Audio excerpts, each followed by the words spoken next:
नमस्कार, आप देख रहे हैं आपका अपना देवभूमि चैनल। इस वीडियो में आप सुनेंगे वैकुंठ चतुर्दशी के बारे में।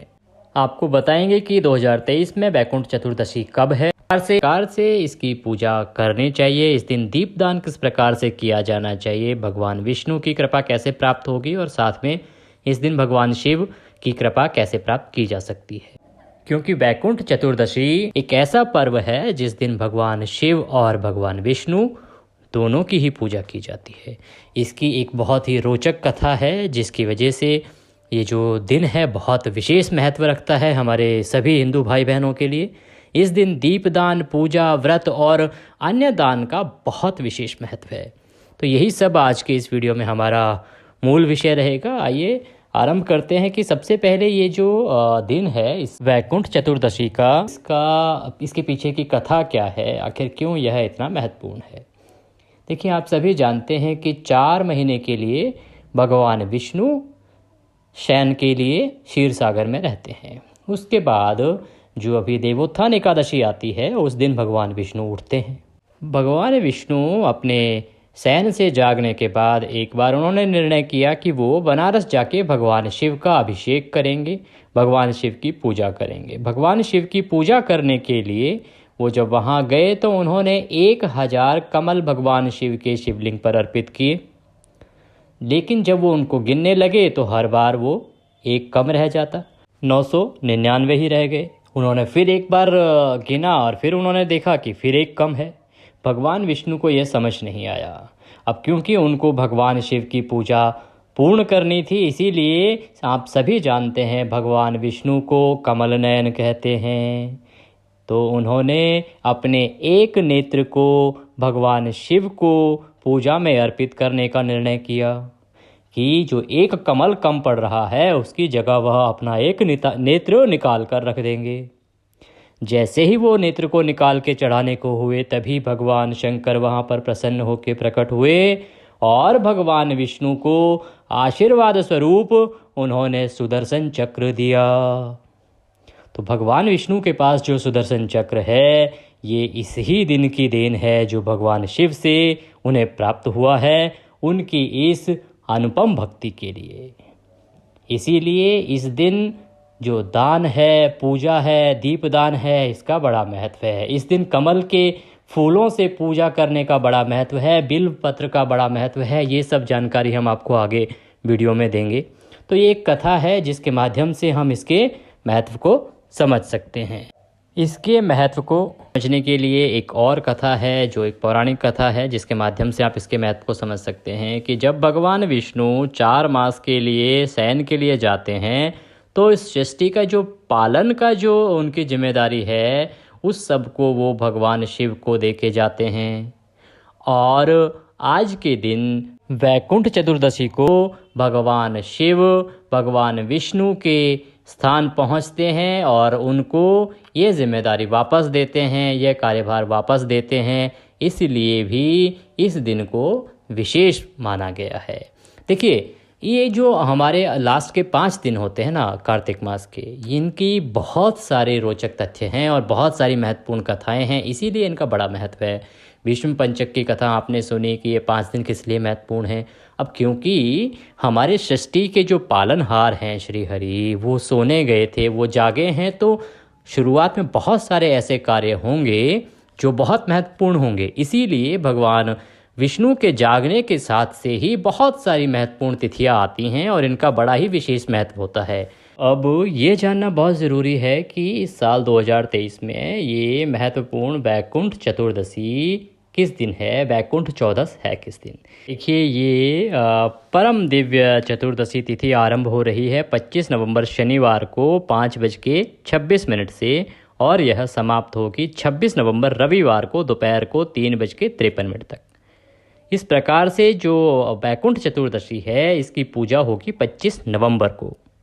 25 नवंबर दिन शनिवार होगा। अब आप कह सकते हैं कि 25 नवंबर को तो शाम को आ रही है, फिर ये क्यों? क्योंकि हमारे यहाँ तो उदया तिथि के हिसाब से मानते हैं। देखिए, तिथि की गणना होती है कि उस तिथि की पूजा किस समय की जाती है। तो इसी प्रकार से जो ये वैकुंठ चतुर्दशी है इसकी पूजा का महत्व है सायंकाल का। अगर 26 को उदया तिथि के अनुसार हम मनाते हैं तो 26 को तो शाम को रहेगी नहीं, इसीलिए क्योंकि इसकी पूजा का महत्व सायंकाल का है, प्रदोष काल का है, इसीलिए ये जो पूजन है, ये जो व्रत है, ये 25 नवंबर को रखा जाएगा। वैकुंठ चतुर्दशी की जो पूजा है विशेष रूप से निशिता काल में होती है। निशिता काल मुहूर्त जो होता है उसमें ही इसकी पूजा जो विशेष होती है, इसीलिए ये 25 नवंबर को है। और 25 नवंबर को निशिता काल का जो समय रहेगा, निशिता काल अर्थात मध्यरात्रि का जो मुहूर्त रहेगा, ये रहेगा रात्रि को 11:41 से 12:35 तक। 11:41 से 12:35 मध्य रात्रि तक का ये समय रहेगा जो निशिता काल का मुहूर्त है। और प्रदोष काल में पूजा का मुहूर्त रहेगा 4:51 से 6:21। ये प्रदोष काल का समय है। इसमें जैसे ही चतुर्दशी आरंभ होती है 5:26 से, तो आप अपनी पूजा कर सकते हैं। वैकुंठ चतुर्दशी का जो दीपदान का जो पूजन होता है वो रहेगा प्रदोष काल में, और हरि मिलन का जो पूजन है वो निशिता काल में मध्यरात्रि को किया जाएगा, वो रात्रि को ही होगा। इसकी जानकारी भी हम देते हैं। चलिए बात करते हैं पूजा विधि की। पूजा विधि के लिए क्या करना है कि वैकुंठ चतुर्दशी को सुबह ब्रह्म मुहूर्त में उठें, अन्यथा सूर्योदय से पहले उठ जाएं।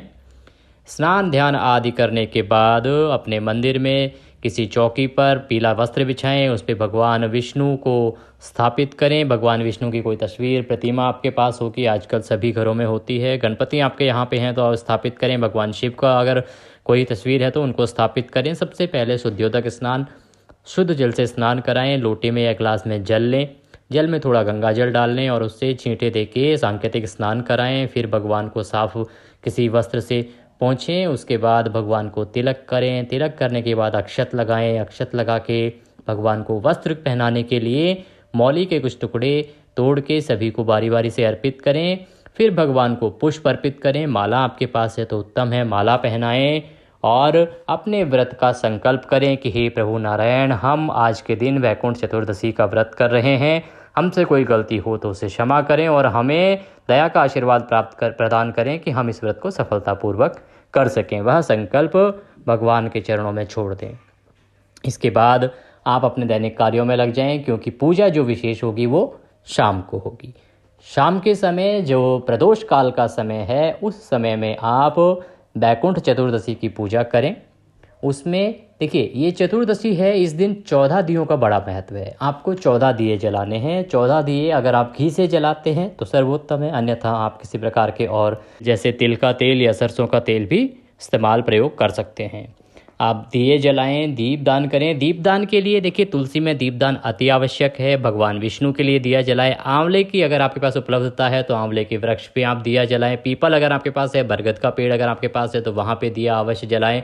अपने घर के मंदिर में दिया अवश्य जलाएं। आपके घर पे जो नाली का जो एक जगह होती है, बालकनी जो होती है, वहाँ पे एक दिया अवश्य जलाएं और एक दिया अपने मुख्य द्वार पर जलाएं। इस प्रकार से आपको दीपदान अवश्य करना है इस दिन। अब बात आती है कि जो निशिता काल में विशेष पूजा होती है वो किस प्रकार से। देखिए, इस दिन पूजा में कमल पुष्पों का बड़ा महत्व है। भगवान शिव, भगवान विष्णु को 108 कमल आप अर्पित करें। 108 अगर आपके पास नहीं है तो आप एक कमल से भी उनकी पूजा कर सकते हैं, जो कि निशिता काल में करनी है। निशिता काल में भगवान को ये पूजा करनी है, दीप जलाना है, दीप धूप जला के और भगवान को कमल अर्पित करना है और भगवान विष्णु के मंत्रों का जाप करना है।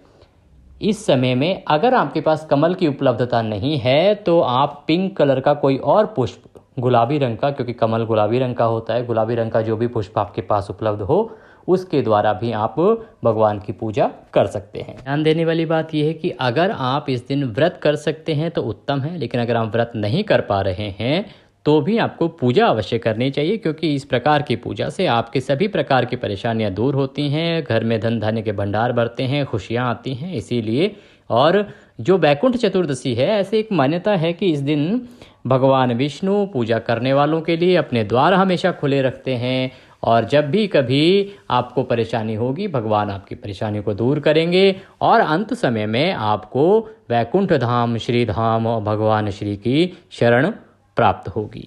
दान की जहाँ तक बात है, हमने आपको बताया 14 दिए इस दिन जलाए जाते हैं, जिसके लिए आप किसी नदी तालाब के किनारे अगर जला सकते हैं उत्तम है, अन्यथा आप अपने घर में जलाएं।